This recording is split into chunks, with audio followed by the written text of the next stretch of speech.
नमस्कार, मैं राजेश, डायरेक्टर शिक्षा क्लासेस। आज की इस वीडियो में हम समास के जो दो टाइप्स बचे हैं, अव्ययभाव समास और तत्पुरुष समास को पढ़ते हैं बच्चों। ठीक है, तो उपसर्ग क्या होता है पहले समझिए। उपसर्ग वो होता है जब किसी शब्द के शुरुआत में लगता है वो उपसर्ग कहलाता है, और जो किसी शब्द के बाद में लगता है वो प्रत्यय कहलाता है। तो प्रत्यय तो बाद में लगता है, उपसर्ग क्या लगता है बच्चों पहले। इससे आप लिख के ले लीजिए, उपसर्ग और प्रत्यय से 3 से 4 क्वेश्चन आपको देखने के लिए मिल सकते हैं एग्जाम में, यूपी पुलिस के में। तो इनको याद करके जाइएगा, उपसर्ग पहले लगते हैं, प्रत्यय बाद में लगते हैं किस शब्द के। तो उपसर्ग अव्ययभाव समास में पहला डेफिनेशन यदि मैं थोड़ा सा बताऊं, पहला पद क्या रहता है प्रधान। जब पहला पद प्रधान रहे उनको अव्ययभाव समास कहा जाता है। ठीक है, तो पहला पद क्या है उसको समझिए ध्यान से। तो देखना बच्चों, जब किसी जो शब्द है उसके शुरुआत में प्रत्यय आ जाए, जो प्रत्यय से वर्ड बनेंगे, जैसे प्रत्यय से प्रत्येक बनेगा, क्या बनेगा प्रत्येक। तो प्रत्येक यदि पूछे तो कौन सा समास ठीक क्या होगा, अव्ययभाव समास। प्रतिदिन अव्ययभाव समास, जो प्रत्यय से बन रहे जिनका उपसर्ग क्या है प्रत्यय, वो सारे अव्ययभाव समास का उदाहरण होंगे। क्लियर है। जो इनका उपसर्ग आ रहेगा आ, जैसे आ जन्म, आ मरण, तो ये किसके रहेंगे, ये भी किससे रहेंगे, ये भी रहेंगे अव्ययभाव समास से। आ जन्म, आ मरण। ठीक है। यथा, जिनका उपसर्ग क्या रहेगा यथा, यथा शक्ति, यथा संभव, यथार्थ, ये सारे ही एग्जाम्पल किसके रहेंगे, ये अव्ययभाव समास के रहेंगे। ए आए, अनु आए, अनुरूप आए, अनु आए, तो एक लिख लीजिए यथा आए, या क्या है अनु आए। तो बच्चे ट्रिक की तरह है, ये लिख लीजिए ट्रिक। इनके उपसर्ग क्या रहे, इनके उपसर्ग अनु रहे, अनुदान बने, अनुरूप बने। ठीक है, अनुदान बने, तो ये सारे शब्द कैसे होंगे, ये शब्द होंगे सारे अव्ययभाव समास। ठीक है, एक तो ये है। एक बच्चों ये साइन मैंने आपको बताया था पिछली वीडियो में, तो मैंने द्वंद्व समास में आता है, इसको योजक का साइन कहते हैं। और ये 99% केसेस में मैंने बताया था किसमें आता है, ये द्वंद्व समास में। लेकिन 1% जो रह गया वो किसमें रह गया, अव्ययभाव समास में। जब वर्ड दोनों सेम से हो, हाथों हाथ, दिनों दिन, रातों रात, तो वर्ड कैसे सेम से, तो इनके वर्ड में हम क्या लगा देते हैं, योजक का साइन। तो योजक का साइन आ जाए, वर्ड सेम रहे, वर्ड सेम रहे, योजक का साइन रहे, तो तब भी आपको अव्ययभाव समास पेपर में टिक करना है बच्चों। क्लियर है। अब हम बात कर लेते हैं तत्पुरुष समास की। अगली में तत्पुरुष समास। तत्पुरुष समास सबसे थोड़ा सा बड़ा है इनमें। एक इसको समझने से पहले आपको कारक को समझना होगा बच्चों। कारक के 8 भेद होते हैं। कितने भेद होते हैं कारक के, 8। और एक चैप्टर क्लियर हो जाएगा यहाँ से, कौन सा आपका कारक। तो आपने पढ़ा होगा बच्चों में कर्ता ने, कर्ता ने, कर्म को करण से, संप्रदान के लिए। तो याद होगा आपको, कर्ता ने कर्म को करण से संप्रदान के लिए। अपादान से, जुदाई के संबंध में, यानी कि अलग होने के भाव में, अलग होने के भाव में से हो तो अपादान आता है। नॉर्मली क्या आता है, करण में से आता है, लेकिन अलग होने का भाव हो तो क्या आएगा, अपादान। अधिकरण, अधिकरण में बच्चों मैं और पर आता है। क्या आता है, मैं और पर। संबंध किसी का का के की ना ने, तो संबंध का के की ना ने। संबोधन, हरे मरे, ये साइन एक्सक्लेमेटरी के जो साइन रहते हैं संबोधन को दर्शाते बच्चों। एक तो इसको हटा देना कर्ता को, और एक संबोधन को हटा देना। तो तत्पुरुष समास के 6 टाइप होते हैं। बाद में सबके साथ तत्पुरुष जोड़ दो।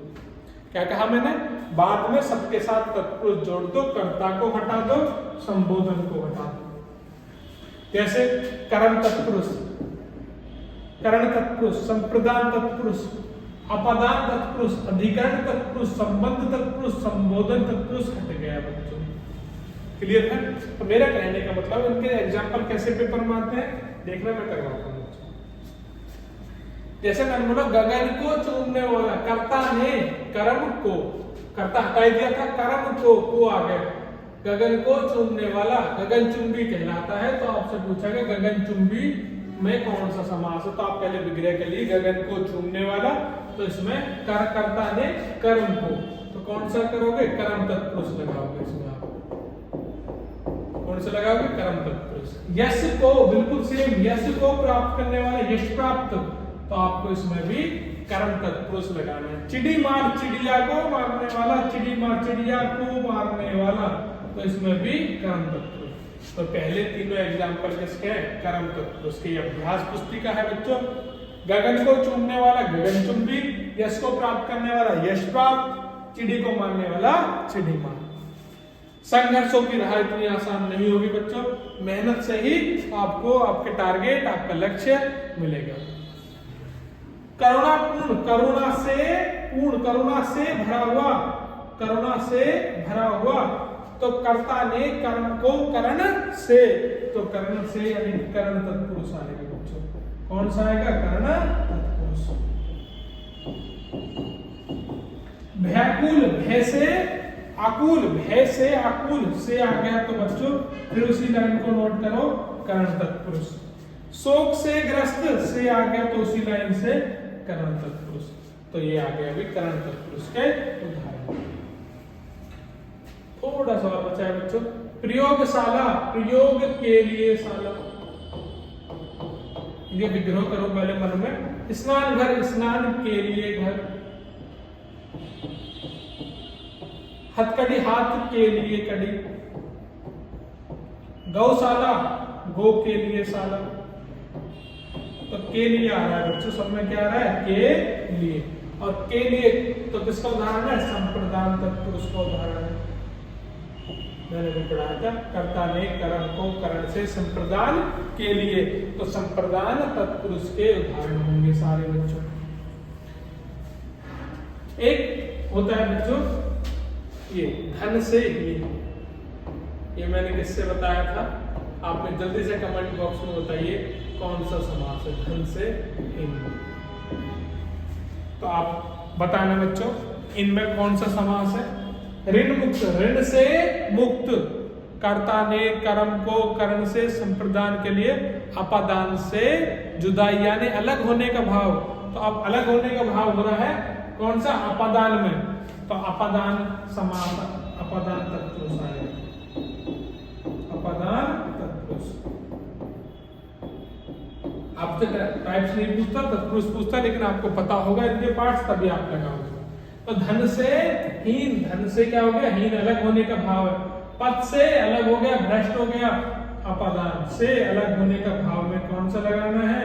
अपादान लगाना है। ऋण मुक्त, ऋण से मुक्त, गुण से हीन, तो गुण से हीन में भी कौन सा? अपादान तत्पुरुष आप पेपर में लगाओगे।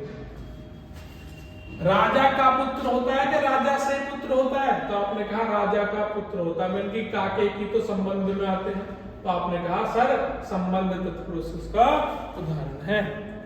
राजा का बेटा राजकुमार, राजा का कुमार, तो राजा का कुमार यानी कि संबंध। देश की आप क्या करोगे? रक्षा, तो काके की कौन सा? संबंध तत्पुरुष आप पेपर में लगाओगे। कौन सा लगाओगे? संबंध तत्पुरुष। आप पर बीती, अधिकरण, अधिकरण में मैंने लिखाया था, अभी अधिकरण में कारक पढ़ा रहा था तो मैंने लिखवाया था। अधिकरण का मतलब होता है मैं और पर बच्चों, मैं और पर। तो शोक में मगन, में आ गया, सर में आते नहीं अधिकरण। घर में प्रवेश, सर में आते नहीं अधिकरण। आप पर बीत गई भाई, आप पर बीती अधिकरण। तो ये किसका उदाहरण है? ये समास का उदाहरण है बच्चों। इस वीडियो को ज्यादा से ज्यादा शेयर करो, और मैंने पूरे समास को आपको पढ़ाया है, तो ध्यान से इस वीडियो को देखिए और चैनल को सब्सक्राइब करें।